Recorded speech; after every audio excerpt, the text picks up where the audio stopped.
봉독할 하나님의 말씀은 욥기 28장 28절 한 구절입니다. 하나님의 말씀입니다. 또 사람에게 말씀하셨도다. 보라, 주를 경외함이 지혜요 악을 떠남이 명철이니라. 아멘. 할렐루야. 이번 주간 여러분 욥기 읽으신다고 수고 많으셨고요. 좀 어려우셨을지 모르겠네요. 제가 오늘 쉽게 내용을 잘 설명해서, 특히 욥기는 우리가 고난 속에 있는 그리스도인들이 어떤 마음을 가져야 되는지에 대한 특별한 지혜를 주는 책입니다. 그 핵심적인 부분들을 여러분들에게 전체 장면을 네 부분으로, 욥기의 내용을 네 장면으로 나누어서 이제 말씀드리겠습니다. 우스 땅에 욥이란 사람이 살고 있었습니다. 욥은 온전하고 정직하며 하나님을 경외하며 악에서 떠난 자였고, 그런 그에게 하나님은 풍성한 복을 내려주셨습니다. 그런데 어느 날 하나님이 사탄에게 이렇게 말씀하셨습니다. 여호와께서 사탄에게 이르시되 내가 내 종 욥을 주의하여 보았느냐? 그와 같이 온전하고 정직하여 하나님을 경외하며 악에서 떠난 자는 세상에 없느니라. 욥은 정말 모든 것을 다 아시는 하나님으로부터 온전한 사람이라는 인정을 받았으니 얼마나 대단한 사람입니까? 그러자 사탄이 하나님 앞에서 욥을 모함합니다. 그가 그렇게 의로운 삶을 살았던 것은 하나님께 복을 받았기 때문이라고 말하면서, 만일에 하나님께서 욥에게 주신 그 모든 풍족한 소유를 다시 빼앗아 버리면 반드시 욥이 하나님을 욕할 것이라고 욥을 모함합니다. 하나님은 하나님이 주신 복 때문이 아니라 욥이 정말 하나님을 순전히 사랑해서 그처럼 온전하고 경건하게 산다고 인정하셨는데, 하나님과 인간 사이의 이 관계를 파괴하려는 사탄이 하나님의 판단이 잘못되었다면서 욥을 지금 고발하고 있는 것입니다. 사탄이 여호와께 대답하여 이르되 욥이 어찌 까닭없이 하나님을 경외하리이까? 주께서 그와 그의 집과 그의 모든 소유물을 울타리로 두르심 때문이 아니니까? 주께서 그의 손으로 하는 바를 복되게 하사 그의 소유물이 땅에 넘치게 하셨음이니이다. 이제 주의 손을 펴서 그의 모든 소유물을 치소서. 그리하시면 틀림없이 주를 향하여 욕하지 않겠나이까? 이렇게 사탄이 욥을 모함했던 것입니다. 자, 이런 사탄의 도전 앞에서 욥에 대한 하나님의 인정과 신뢰가 사실이라는 것이 입증되려면 욥에게 주어진 복이 제거되어져도 변함없이 욥이 경건하게 하나님을 사랑하는 모습을 보여야 하는 것입니다. 그래서 하나님은 사탄에게 욥에게 복을 제거하도록 허락하셨습니다. 여호와께서 사탄에게 이르시되 내가 그의 소유물을 다 내 손에 맡기노라. 다만 그의 몸에는 내 손을 대지 말지니라. 사탄이 곧 여호와 앞에서 물러가니라 라고 합니다. 그리하여 갑작스럽게 재난이 욥에게 찾아왔습니다. 인근에 사는 스바 사람들이 욥의 종들을 죽이고 소 1000마리와 나귀 500마리를 약탈해 가버렸습니다. 갑자기 하늘에서 불이 내려와 욥의 종들과 양 7000마리를 불살라버렸습니다. 갈대아 사람들이 멀리서 와서 욥의 종들을 죽이고 낙타 3000마리를 약탈해 갔습니다. 그리고 욥의 자녀들이 함께 큰아들의 집에서 식사를 하는데 갑자기 태풍이 불어서 집이 무너져 아들 7과 딸 3이 한꺼번에 그 자리에서 죽게 됩니다. 이와 같은 엄청난 재난이 몰려왔지만 사탄의 주장과는 달리 욥은 죄를 범하지 않았습니다. 욥이 일어나 겉옷을 찢고 머리털을 밀고 땅에 엎드려 예배하며 이르되 내가 모태에서 알몸으로 나와 싸운즉 또한 알몸이 거리로 돌아가올지라. 주신 이도 여호와시요 거두신 이도 여호와시오니 여호와의 이름이 찬송을 받으실지니이다 하고, 이 모든 일에 욥이 범죄하지 아니하고 하나님을 향하여 원망하지 아니하니라 라고 합니다. 이로써 사탄의 고발이 거짓이라는 것이 드러나지 않았습니까? 그래서 하나님은 다시 사탄에게 말씀하십니다. 여호와께서 사탄에게 이르시되 내가 내 종 욥을 주의하여 보았느냐? 그와 같이 온전하고 정직하여 하나님을 경외하며 악에서 떠난 자가 세상에 없느니라. 내가 나를 충동하여 까닭없이 그를 치게 하여서도 그가 여전히 자기의 온전함을 굳게 지켰느니라. 보아라, 그의 경건함과 나를 향한 사랑이 그가 받은 복 때문이 아니라는 것이 증명되지 않았느냐라고 하셨습니다. 그러나 욥을 대적하는 사탄의 모함은 이것으로 끝나지 않았습니다. 사탄의 이름의 뜻은 대적자, 참소자, 그 이름의 뜻대로 이 악한 사탄은 하나님께 무엇으로도 사람의 생명을 바꿀 수 없는 법이라고 말하면서 비록 그가 다른 것을 다 잃어도 자기 몸과 생명이 아직 건재하기 때문에 그래서 지금 하나님을 원망하지 아니하는 것이다 라고 주장합니다. 그러니 욥의 육체를 병들게 하면, 그에게 죽음이 임박하게 하면 그가 분명히 하나님을 원망할 것이라고 욥을 또 모함합니다. 그 말씀을 들으시고도 욥을 신뢰하시는 하나님께서 사탄에게 말씀하셨습니다. 여호와께서 사탄에게 이르시되 내가 그를 내 손에 맡기노라. 다만 그의 생명은 해하지 말지니라. 사탄은 여호와 앞에서 물러가서 욥을 쳐서 그의 발바닥에서 정수리까지 온몸에 종기가 나게 했습니다. 욥은 자신이 겪고 있는 이 엄청난 재난이 부끄럽기도 했고, 또 피부가 너무 가려워서 부끄러움을 표현하는 이 고대인들은 제 가운데 앉으면 부끄럽다는 뜻입니다. 앉아서 7그릇 조각을 가져다가 몸을 벅벅 긁기 시작했습니다. 그때 그의 아내가 그에게 이르되 당신이 그래도 자기의 온전함을 굳게 지키느냐? 하나님을 욕하고 죽어라 라고 합니다. 평생 하나님을 섬기고 의지했는데 하나님이 죄 없는 욥에게 이런 고통을 주시는 모습을 그 아내가 지켜보고는 그런 고통 속에서도 계속 참고 하나님을 의지하는 이 욥의 모습이 바보처럼 느껴져서 차라리 하나님을 욕하고 죽어라 라고 그렇게 고함 지르는 그의 아내의 모습을 보게 되는 것입니다. 사탄은 욥도 그의 아내처럼 할 것이라고, 말할 것이라고 하나님 앞에서 주장했었습니다. 하지만 욥은 그가 이르되 그대의 말이 한 어리석은 여자의 말 같도다. 우리가 하나님께 복을 받았은즉 화도 받지 아니하겠느냐 하고 이 모든 일에 욥이 입술로 범죄하지 아니하니라 라고 합니다. 자, 이로써 욥의 경건함과 하나님을 향한 사랑이 복 때문이 아니라 순수한 것이었다는 사실이 입증된 것입니다. 이렇게 해서 하늘의 대적자는 입을 다물었고 욥에 대한 하나님의 신뢰가 옳았다는 것이 명백하게 증명된 것입니다. 성도 여러분, 우리가 하나님을 섬기는 것은 복을 받기 위해서가 아닙니다. 우리는 정말 순수하게 하나님을 사랑합니다. 그러므로 때로는 우리의 인생에 고난이 찾아오고 괴로운 일이 있다 해도, 억울한 일이 있다 해도 우리는 변함없이 하나님을 의지하고 하나님을 신뢰해야 되는 것입니다.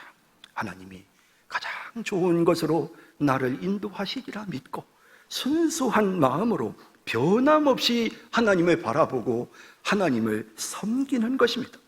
욥의 이와 같은 모습은 우리가 고난 속에 있을 때 어떻게 행동하는 것이 참으로 그리스도인다운 모습인지를 생생하고 선명하게 우리에게 보여주고 있는 것입니다. 모든 것을 다 잃어버리고 심한 종기로 밤잠을 자지 못하고 고통당하고 있는 욥에게 욥의 친한 친구들이 소식을 듣고는 찾아왔습니다. 서로 연락을 취하고 왔으니 꽤 많은 시간이 몇 개월이 지났겠죠.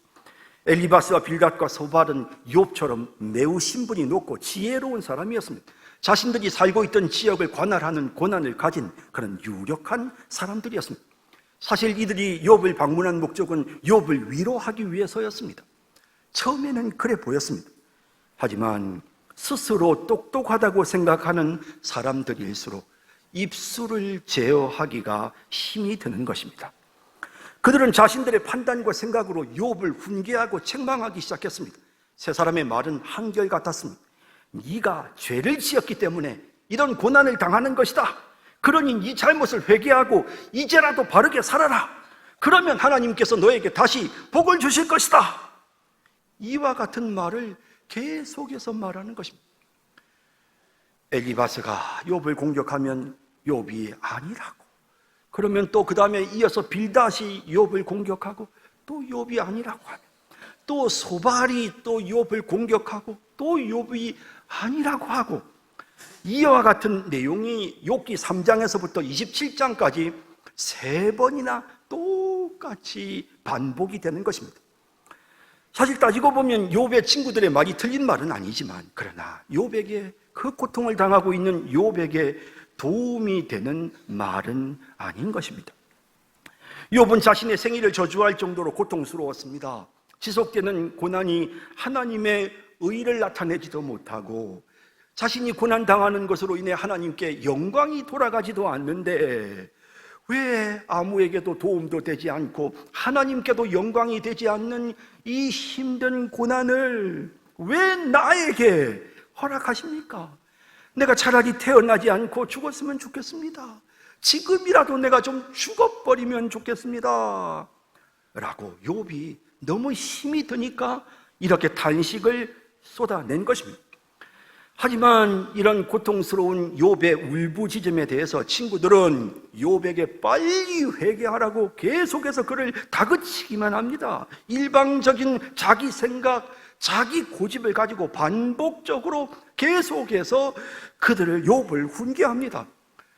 친구들의 말은 논리정연했고 구체적인 예를 들어가면서 온갖 지혜와 미사 여구까지 써가면서 그들 나름대로 생각하는, 욥에게 도움이 될 것이라고 생각되는 말들을 쏟아냈습니다. 물론 의로우신 하나님이 죄를 범한 악인들을 심판하시는 것이 일반적인 것이기 때문에 그 친구들의 말이 틀린 것은 아닙니다. 그러나 욥처럼 예외도 있는 법입니다. 욥의 친구들은 예외를 인정하지 않았고 자신들이 하나님에 대해 가장 잘 안다고, 똑똑하다고 주장하면서 하나님처럼 욥을 평가하고 책망하고 회개하라고 소리쳤습니다. 이 친구들은 고통당하고 있는 욥을 형편없는 죄인, 자신의 죄를 숨기는 파렴치한 인간으로 만들어 짓밟는 이런 잘못된 행동을 하였던 것입니다. 사탄은 하늘에서 욥을 시험하고 공격했고 욥의 친구들은 사탄의 도구가 되어서 땅에서 욥을 시험하고 공격합니다. 욥은 그 고통 속에서 탄식하며, 하나님 왜 이런 고통을 나에게 주십니까? 라고 계속해서 절망할 수밖에 없었던 것입니다.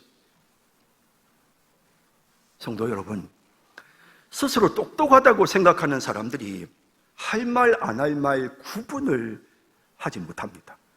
비록 그 말이 틀린 말이 아니라 해도 말을 해야 할 때가 있고 하지 말아야 할 때가 있는 것입니다. 옳은 말이라고 해서 그것이 다 덕이 되는 말은 아닙니다. 다 아는 이야기들, 그걸 나열하기보다는 진정으로 위로하고 돕고자 하는 그런 사랑의 마음이 있어야 하지 않겠습니까? 다윗처럼 온유하고 지혜로운 왕도 여호와여 내 입에 파수꾼을 세우시고 내 입술의 문을 지키소서라고 간절하게 기도합니다. 입술을 제어할 수 있도록, 할 말과 하지 말아야 할 말을 구별할 수 있도록 내 입술을 주장하소서라고 기도했습니다. 성경은 무릇 더러운 말은 너 입 밖에도 내지 말고 오직 덕을 세우는 데 소용되는 대로 선한 말을 하여 듣는 자들에게 은혜를 끼치게 하라라고 하십니다. 여러분, 우리가 서로에게 참된 말을 하는 것은 참 귀한 일입니다. 하지만 사랑 안에서 참된 말을 해야 합니다. 사랑하는 마음이 기본적으로 있어야 합니다. 사랑으로 그 사람을 헤아리고 돌보고 그 형편과 상황을 봐가면서 참된 말도 해야 하는 것입니다. 여러분, 말을 절제할 수 있기를 바랍니다. 덕을 세우는 말을 할 수 있기를 바랍니다.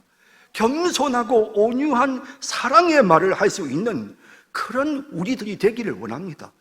혹시 욥의 이 세 친구들처럼 가벼운 입술로 그냥 자기가 똑똑하다고 자기가 안다고 그냥 내뱉어대는 말로 이웃에게 상처를 주고 시험에 들게 하는 이와 같은 죄를 범하지 않는 우리 성도들 모두가 다 되시기를 진심으로 바랍니다. 욥은 자신이 죄로 인해서 벌을 받는 것이 아니라고 친구들에게 항변하며 자신의 의를 주장하지만 도무지 이 친구들이 자신의 말을 듣지 않는다는 것을 깨닫고는 설득을 포기합니다. 그리고 그저 하나님만을 찾기 시작합니다. 내 억울함을 풀어주실 분은 하나님밖에 없습니다. 그런데 도대체 하나님을 어떻게 만난단 말입니까? 하나님 앞에 가서 재판도 받고 싶은데, 억울함도 호소하고 싶은데 도대체 하나님이 어디 계시냐 말입니다. 9장 32절 33절에 하나님은 나처럼 사람이 아니신즉 내가 그에게 대답할 수 없으며 함께 들어가 재판을 할 수도 없고 우리 사이에 손을 얹을 판결자도 없구나. 이건 하나님이 아니면 판결하실 수 없는데, 그런데 하나님을 만날 수가 없네 라는 것입니다. 욥기 23장 8절에서 10절에도 하나님 제발 좀 내 앞에 나타나서 속 시원하게 말씀해 주시면 좋겠는데 어디 계세요? 라고 말하다가 그래도 하나님은 내 형편을 아시지 라고 말하는 그런 욥의 고백이 있습니다. 그런데 내가 앞으로 가도 그가 아니 계시고 뒤로 가도 보이지 아니하며 그가 왼쪽에서 일하시나 내가 만날 수 없고 그가 오른쪽으로 돌이키시나 배울 수 없구나. 그러나 내가 가는 길을 그가 아시나니 그가 나를 단련하신 후에는 내가 순금같이 되어 나오리라 라고 고백하는 것입니다. 하나님이 알고 계신다. 내 가는 모든 길을 하나님이 알고 계신다. 그리고 이 고난을 통해서 하나님이 나를 연단하셔서 내가 순금같이 될 것이다 라는 그런 믿음으로 끝까지 하나님을 찾고 하나님을 의지하는 그런 욥의 모습을 보여주는 것입니다. 하지만 사실 욥은 이와 같은 고백을 하면서도 마음속에 계속해서 너무 힘이 드니까 이제 불평하는 말들을 쏟아냅니다. 그러다가 욥이 이제 자기의 억울함을 풀어주시기 위해 하나님 앞에 서게 되는, 하나님 앞에 서면 하나님이 나의 억울함을 풀어주실 건데 라는 고백을 하는 도중에 욥이 놀랍게도 장차 우리의 구원자로 이 땅에 서셔서 정말 우리를 그 모든 억울함에서부터 회복시켜 주시는 성자 하나님, 장차 이 땅에 서실 살아계신 메시아 예수 그리스도에 대한 예언을 하게 되는 것입니다. 욥기 19장 25절에서 27절에 보면 내가 알기에는 나의 대속자가 살아계시니 마침내 그가 땅 위에 서실 것이라. 하나님이 땅 위에 서신다. 나의 죄를 대속하실 하나님이 땅 위에 서신다. 여러분, 이건 성자 예수님의 모습을 구체적으로 예표하는 내용입니다. 내 가죽이 벗김을 당한 뒤에도 내가 육체 밖에서 하나님을 보리라. 내가 반드시 죽고 나서 바로 그 하나님을 보게 될 것이다. 그리고 내가 그를 보리니 내 눈으로 그를 보기에 낯선 사람처럼 하지 않을 것이다. 이 말은 하나님께서 계속해서 내 곁에 계실 것이기 때문에 내가 주님을 만날 때, 내가 죽고 난 이후에 주님을 만나면 주님이 낯설게 느껴지지 않는다는 것입니다. 나와 늘 함께 계시는 그런 주님이시기에 내가 반갑게 맞을 것이다. 그날이 빨리 왔으면 좋겠다 라면서 내 마음이 초조하구나 라는 이런 위대한 고백을 욥이 하게 되는 것입니다. 하나님에 대한 이야기를, 억울함을 풀어주실 하나님에 대한 이야기를 했지만 그 내용 속에서 성자 하나님, 이 땅에 육체를 입고 이 땅에 오셔서 우리의 대속자가 되실 예수 그리스도를 바라보는 그런 위대한 신앙의 고백을 욥이 하게 되는 것입니다. 자, 그렇지만 욥은 앞서 말씀드린 것처럼 계속해서 힘들고 너무 고통스러워서 탄식하며 하나님께 대한 불평의 말들을 하게 됩니다. 그때 뒤에서 조용히 이들의 대화를 듣고 있던 젊은 엘리후가 화를 내면서 말을 시작합니다. 엘리후는 욥이 스스로를 의롭다고 주장하면서 하나님이 불의하신 것처럼 말하는 데 대해 분노했습니다. 또 욥의 세 친구가 일방적으로 욥을 죄인으로 몰아가는 데 대해서도 분노했습니다. 엘리후는 하나님의 지혜와 능력을 욥에게 말하면서 당신이 뭐 그리 대단하냐, 하나님 앞에서 겸손해라 라고 이렇게 권면하는 내용을 보게 됩니다. 사실 앞서 책망했던 세 친구들보다는 이 엘리후가 훨씬 더 지혜롭다는 느낌을 받게 됩니다. 하지만 엘리후도 역시 새 친구처럼 욥을 정죄하기에 급급했습니다. 그러면서 그는 변호사가 정말 이 욥과 같은 억울한 일을 당하는 그와 같은 사람들을 변호해주는 중재자가 나타날 것이다. 그러니까 자신은 사실 욥을 뭔가 이렇게 지금 변호하고 중재하려고 했지만 잘 되지 않았습니다. 그런데 진정으로 하나님의 천사들 가운데 계신 그분이 중재자가 되어 이 땅에 나타나셔서 우리의 대속자가 되셔서 하나님 앞에 가서 우리를 중재해주면 억울한 일을 당한 사람들이 다시 회복되는 그와 같은 역사가 있게 될 것이다 라고 말하는데, 이 엘리후는 놀랍게도 예수 그리스도를 우리의 중보자가 되시고 우리의 대속자가 되시는 예수 그리스도를 지금 예언하게 되었던 것입니다. 구약의 인물이었던 엘리후가 이 예언하는 내용을 보십시오. 욥기 33장 20절에서 26절에 엘리후가 억울하게 고통당하는 사람, 죄로 인해 괴로움을 겪는 자들에 대해 말합니다. 그의 생명은 음식을 싫어하고 그의 마음은 별미를 싫어하며 그의 살은 파리하여 보이지 아니하고 보이지 않던 뼈가 드러나고 나서 그의 마음은 구덩이에 그의 생명은 멸하는 자에게 가까워지느니라. 만일 1천 천사 가운데 하나가 그 사람의 중보자로 함께 있어서 만일에 이후에 중보자가 나타나서 그의 정당함을 보일진데 하나님이 그 사람을 불쌍히 여기사 그를 건져서 구덩이에 내려가지 않게 하라. 내가 대속물을 얻었다 하시기라. 그런즉 그의 살이 청년보다 부드러워지며 젊음을 회복하리라. 그는 하나님께 기도함으로 하나님이 은혜를 베푸사 그로 말미암아 기뻐 외치며 하나님의 얼굴을 보게 하시고 사람에게 그의 공의를 회복시키시느니라 라고 말하는 것입니다. 여기 이 중보자가 나타난답니다. 이 중보자가 이제 그를 의롭게 만들고, 그래서 하나님께서 그 중보자의 그 대속하는 그 모습을 보고는, 그리고는 내가 이 사람의 죄를 대속하는 대속물을 얻었으니 이제 이 사람을 용서하노라, 이 사람을 다시 회복시키노라 라고 할 것이고, 그 중보자, 그 대속자의 사역으로 인하여 억울함과 고통을 겪던 이가 완전히 새롭게 회복될 것이다 라고 말하면서 이 엘리후의 이야기도 영원한 중보자가 되시는 하나님, 영원한 중보자가 되시는 성자 하나님이신 예수님을 찾고 바라보는 그와 같은 내용을 보여주게 되는 것입니다. 그리고 마지막으로 하나님이 나타나십니다. 드디어 욥에게 말씀하십니다. 38장에서 41장에 하나님이 폭풍 구름 가운데서 욥에게 나타나셔서 하나님이 욥이 말했던 것에 대해 대답하십니다.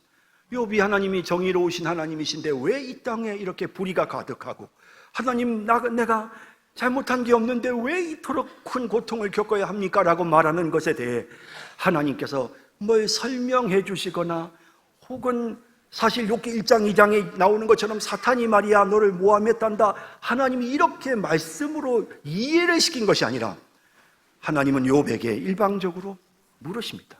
욥, 네가 아느냐? 욥, 너 정말 그걸 아느냐? 하나님께서 창조의 세계와 이 땅에 하나님이 지신 동물의 세계를 쭉 열거하시면서, 그러면서 욥, 네가 이걸 아느냐? 너 이걸 아느냐? 라고 물으십니다. 욥, 네가 이걸 할 수 있느냐? 욥, 네가 이 천지를 만물을 만들 수 있느냐? 욥, 네가 이 바닷물이 육지로 들어오지 않도록 경계를 정할 수 있느냐? 욥, 네가 이 동물들을 이렇게 관할하고 관리할 수 있느냐? 라고 묻습니다. 계속 질문을 통해서 하나님은 욥에게 인간의 한계를 깨닫게 하십니다. 그러다가 하나님은 베못과 리워야단이라는 존재에 대해서 말씀하십니다. 이 두 짐승은 엄청난 힘을 갖고 있어서 사람이 통제할 수 없는데, 그럼에도 불구하고 하나님께서 이 짐승을 통제하신다는 것입니다. 베못이 하마다, 공룡이다, 혹은 리워야단이 악어다, 혹은 용이다, 이런 여러 가지 다양한 해석들이 있습니다. 하지만 하나님께서 여기에서 우리에게 보여주시는 말씀은 뭐냐면, 인간의 힘으로 통제할 수 없는 악한 존재, 그런데 그것도 하나님의 손 아래에 있다는 사실을 하나님이 말씀하십니다. 사실 우리가 창세기 1장, 2장을 보면서 아니 이 사탄 마귀가 어떻게 하나님 앞에 가서 이야기를 하며 하나님께서 어떻게 이 사탄 마귀를 허락하시고 존재를 그냥 허락하시고 하나님이 사탄 마귀가 하는 말을 어떻게 들으셔? 우리가 이제 이런 의문들이 생겼지 않습니까? 그런데 하나님께서 이 리와 야단과 베못에 대해서 말씀하시면서 이 모든 것이 다 하나님의 손 아래에 있다라는 것입니다. 우리 인간이 잘 이해할 수 없는 부분들이지만 그러나 그것들도 역시 하나님의 손에 있다. 하나님이 통제하시고 하나님이 다스리신다. 이와 같은 사실을 분명하게 말씀하고 있는 것입니다. 우리는 사실 사탄이 왜 존재해야 되는지 이유를 모릅니다. 여러분, 우리는 왜 우리가 인생을 살아가는 동안 어떤 때 왜 그런 고난을 당해야 했는지, 내가 왜 그렇게 억울한 일을 겪어야 했는지 우리는 모릅니다. 여러분, 우리가 모르고 당하는 고통이 너무너무 많습니다. 하나님, 우리가 욥기를 읽기 때문에 우리는 욥이 당하는 고통의 이유를 알지만 욥은 자기가 왜 고통당했는지 이유도 몰랐습니다. 여러분, 우리가 이유 모르고 당하는 고통이 얼마나 많습니까? 그런데 여러분, 우리가 그런 고통을 당할 때마다 해야 될 일이 있습니다. 하나님을 찾는 것입니다. 하나님께서 모든 것을 주관하신다. 그래서 하나님께서 가장 좋은 길로 나를 인도해 주셔. 내가 이 억울한 일이 왜 이 고난이 나에게 일어나는지 나는 그 이유를 모르지만 전능하신 하나님, 모든 것을 아시는 하나님, 합력하여 선을 이루시는 하나님께서 이 모든 상황을 이끌어 가셔. 그러니 나는 주님을 의지합니다. 하나님께 순종합니다. 하나님 꿇어 엎드려 하나님만 바라봅니다. 하나님, 나를 인도하여 주옵소서. 이와 같은 마음을 가져야 하는 것입니다. 내 억울함을 풀어주시려고 우리 주님이 십자가에 못 박혀 죽으셨고 내 모든 연약함을 회복시키기 위해 주님이 죽어주셨습니다. 주님 바라봅니다. 우리 주님 의지합니다. 주님, 이 고난에서부터 벗어날 그날을 바라보며 주님 의지합니다. 이와 같은 마음으로 우리가 주님을 의지하는 것, 그것이 바로 고난 속에서 성도들이 마땅히 가져야 될 아름다운 삶의 모습인 것입니다.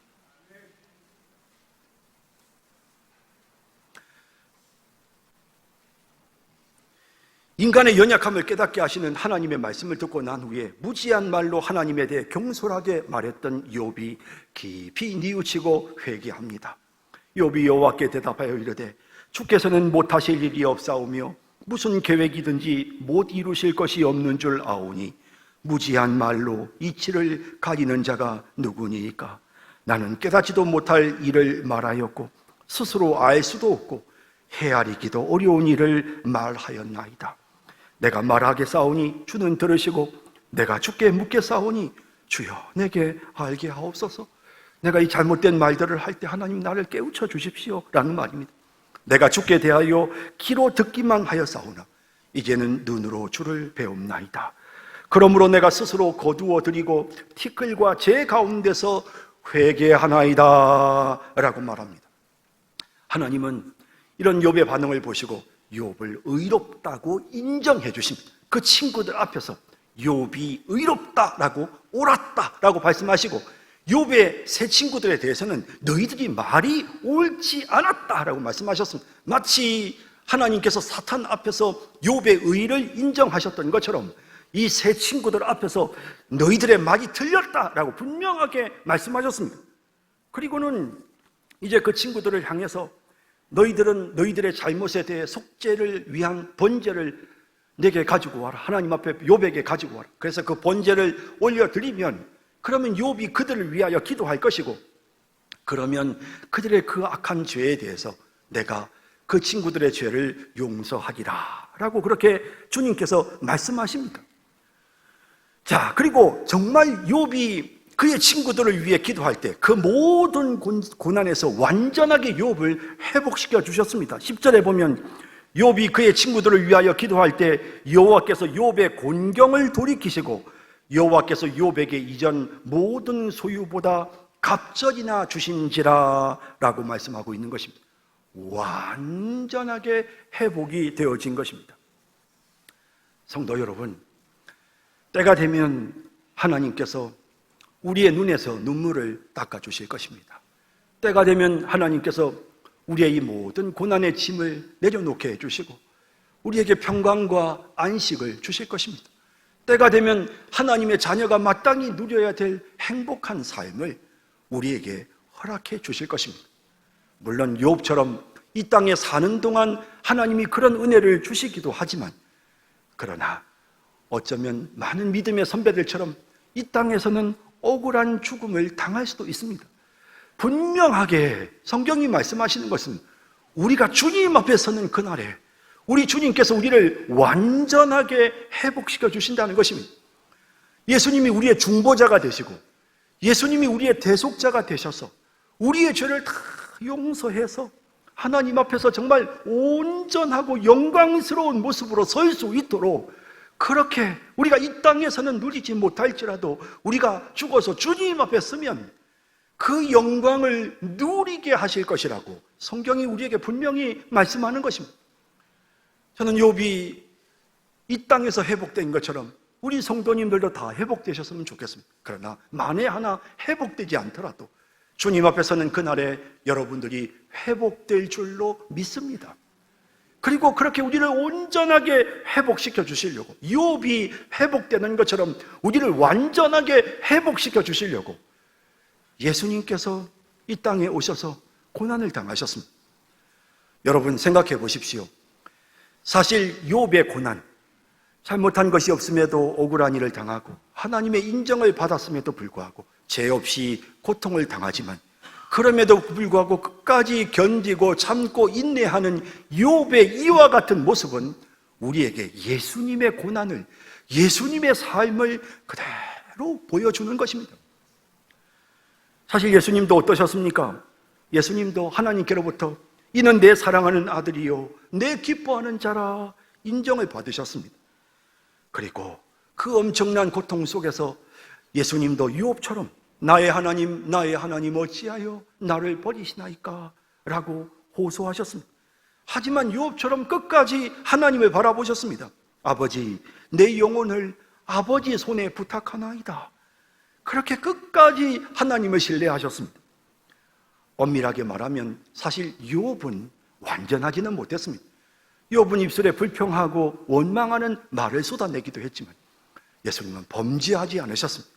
끝까지 하나님을 바라보고 끝까지 하나님을 높였고, 그리고 그 억울한 일을 겪으면서도 입술로도 범죄하지 않으셨습니다. 사람들을 미워하지 않으셨습니다. 예수님은 우리에게 고난 속에서 어떻게 우리가 행동해야 되는지 본을 보이셨습니다. 여러분, 이제 결론입니다.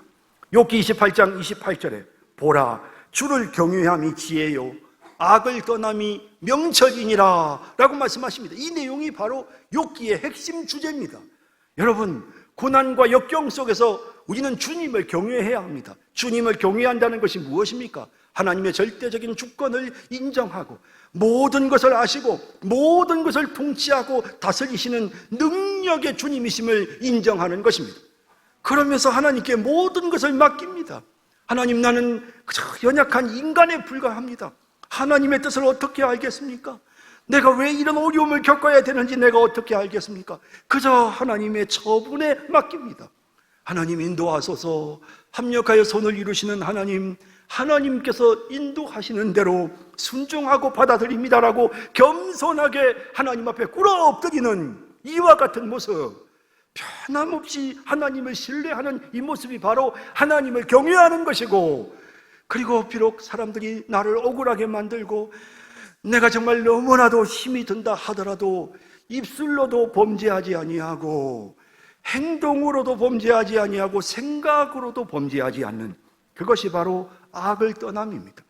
이것이 바로 보라, 주를 경외함이 지혜요 악을 떠남이 명철이니라. 이것이 바로 고난 속에 있는 성도들이 가져야 될 삶의 태도와 지혜를 우리에게 분명하게 보여주시는 것입니다.